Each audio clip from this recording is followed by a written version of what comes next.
வணக்கம்.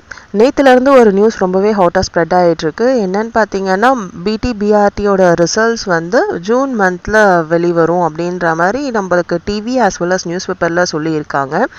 பட் இது எந்த அளவுக்கு உண்மைன்னு பார்த்தீங்கன்னா ஒரு பெரிய கொஷின் மார்க் தான்.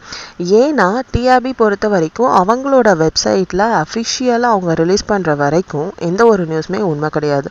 இதுக்கு முன்னாடி நம்ம டெட் எக்ஸாம்லேயுமே நிறையா பார்த்துருப்போம். நிறைய ஃபேக் நியூஸஸ் வந்திருக்கு. யூஜிடிஆர்பியை வந்து கேன்சல் பண்ணுறாங்க அப்படிங்கிற வரைக்குமே நியூஸ்லேயுமே போட்டிருக்காங்க. அந்த மாதிரியுமே நம்ம நிறைய வீடியோ கிளிப்பிங்ஸ் பார்த்துருக்கோம்.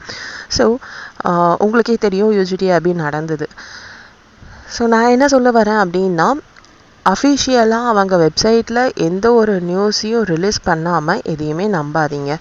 அண்ட் செகண்ட்லி, டிஆர்பியோட ஹெல்ப்லைன் நம்பர் இருக்கு இல்லையா, அதுக்கு கால் பண்ணி கேட்டப்போவும் அவங்க இதை தான் சொல்லியிருக்காங்க. என்னன்னு பார்த்தீங்கன்னா, அஃபிஷியலான நியூஸாக இருந்தால் நாங்கள் வந்து வெப்சைட்டில் அப்டேட் பண்ணுவோம். ஸோ வெப்சைட்டை செக் பண்ணுங்கள், வெப்சைட்டில் எல்லா அப்டேட்ஸுமே இருக்குது அப்படிங்கிற மாதிரி சொல்லியிருந்தாங்க. இன்னொன்று என்ன சொன்னாங்கன்னா, சாட்டர்டே சண்டே வந்து ஹாலிடே. ஸோ இதை பற்றின இந்த நியூஸ் பற்றின என்கொயரி எதுவுமே நாங்கள் ஹையர் அஃபிஷியல்கிட்ட இப்போ ப்ளேஸ் பண்ண முடியாது.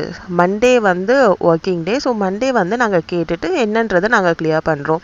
சப்போஸ் இது வந்து உண்மையாக இருந்ததுன்னா மண்டே வந்து அப்டேட் பண்ணுவாங்க. அப்படி இல்லைன்னா நீங்கள் மண்டே கால் பண்ணுங்கள், நாங்கள் மண்டே வந்து இதுக்கான ஆன்சர் என்ன அப்படிங்கிறத நாங்கள் சொல்கிறோம் அப்படிங்கிற மாதிரி சொல்லியிருந்தாங்க. இந்த பத்திரிகை செய்தி அப்படிங்கிறத விட பத்திரிகைகளில் வந்த செய்தி உண்மையா பொய்யா அப்படிங்கிறது மண்டே தெரிஞ்சிடும். இது வந்து 100% இப்போதைக்கு நம்மளால் உண்மை அப்படின்னும் சொல்ல முடியாது. அதுக்கு 100% பொய்யனும் நம்மளால் விட்டுட்டு போக முடியாது.